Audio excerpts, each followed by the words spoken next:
Hi, welcome for Books and Radio Plays. Just as a heads up, there will be some radio plays coming in autumn. We're going to probably start rehearsal in August or September. So keep your eye on the space for brand new, never seen before radio plays. Just letting you know. But we're here to talk about books. June was a terrible month. Unfortunately, my apartment complex had roofers come in every day except for like Sunday. And between the noise, the banging, the shaking of the entire building, the dust, I didn't read very much. I read 2 books. It was very, very difficult. And pretty much had to squeeze it into the time at night when they were gone. But the problem was at night, because of all that noise and stuff, I had a headache or I was sick. It was an awful month. So, just letting you know. That's why I only had 2 books. The first book is A Tree Grows in Brooklyn, and I read it with Jen from Jen's Reading Life. We had a buddy read. And it was her second read of it, my first. I read it in honor of my father, who I lost in 2007. Brooklyn, born and bred boy. So it was very interesting to read about the place where Dad grew up, even though it was several years apart. A Tree Grows in Brooklyn comes in the I think it was 1910, 1912, about the time Fanny Bryce from Funny Girl. And my dad was born and brought up in Brooklyn in the 1930s during the Great Depression. So, totally different time periods. A lot of similarities. Some uncomfortable stuff. Please read trigger warnings before you read the book because there's some very, very uncomfortable things that happen. But I really love the heroine, Francie. She's just a darling.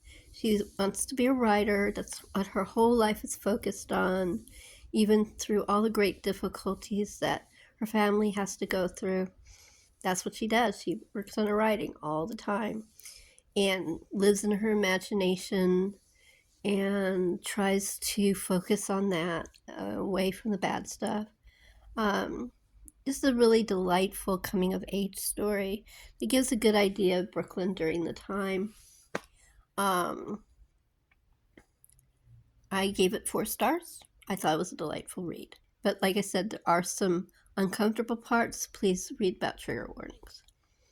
The next book was The Big Sleep. Yeah, The Big Sleep. I had to look at my laptop. Sorry, I moved the camera. The Big Sleep by Dashiell Hammett. Seen the movie many times. Bogart and Bacall. Really hard not to love it. But it's completely different in the book. The romance is different. The major part of the book is there, but the romance is very different. The main character, of course, is Philip Marlowe, and he is, he's a detective in San Francisco. He is, or PI, if you would prefer to call it. And basically what it's about is a millionaire. His daughter is being blackmailed and he hires Marlowe to stop it. And then there's a murder and a lot of MacGuffin, as Steven Spielberg calls it. And it's really, I'm sorry, I moved the camera again. It's really, really good movie. Really, really a good book. Um, Toward the end, especially the last 4 chapters, completely different from the movie. So if you watch the Bogart and Bacall movie, or later on the Elliot Gould movie, it's completely different. Um, but it's really a great book. Highly recommend. I think I gave it 5 stars. Don't remember, but I'm pretty sure I gave it 5 stars. Okay, moving on to July.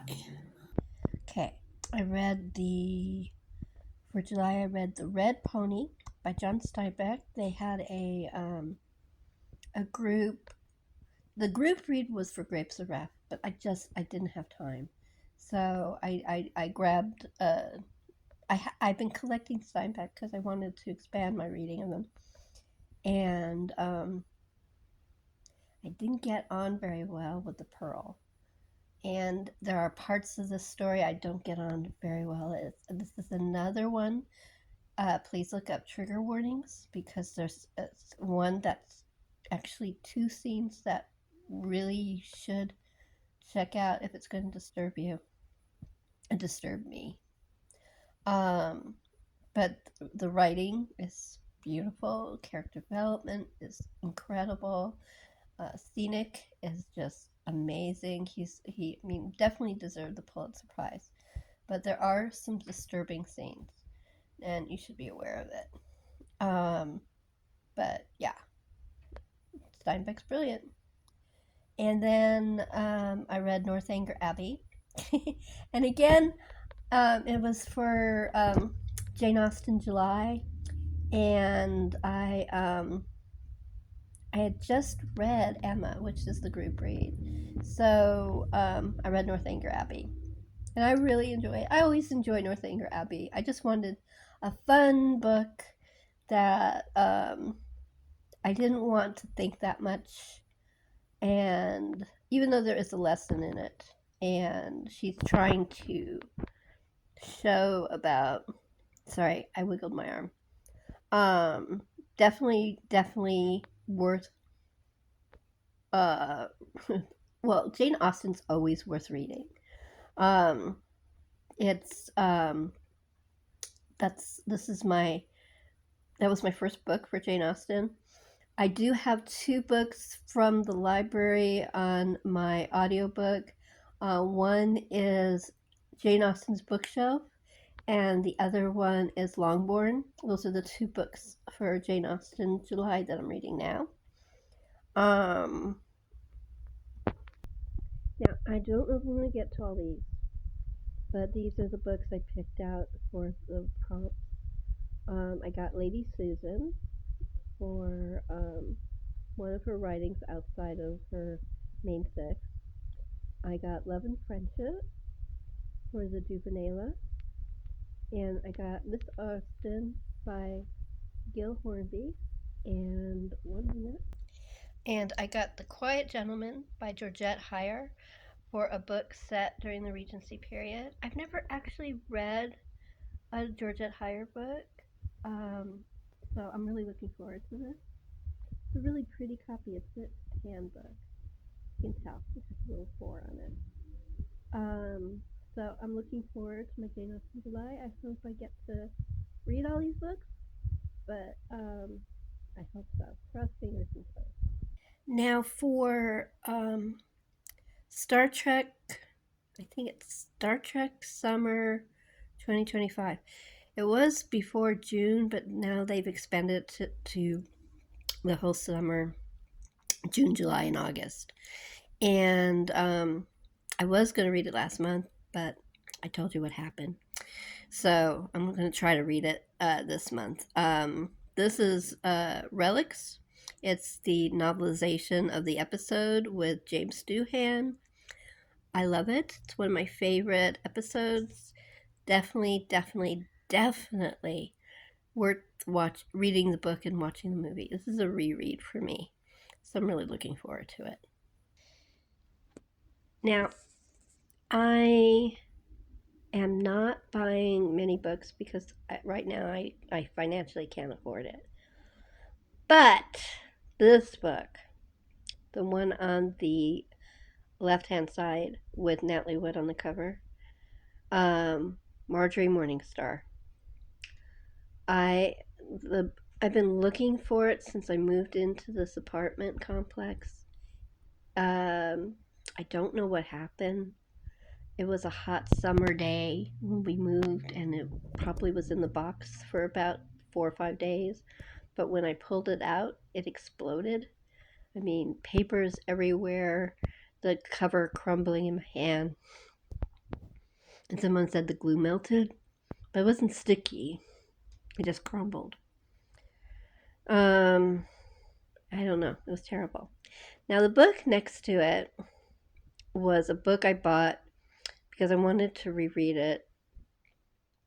I hate the cover. I really, really, really, really hate the cover. But I wanted a nice reading copy. I still am going to keep that for a reading copy and put this precious, beautiful book into my glass bookshelf to protect it from ever doing that again. So that is my June and July. I hope you guys are having a great July and a great time reading. And stay safe. Have a good month, and I will talk to you soon.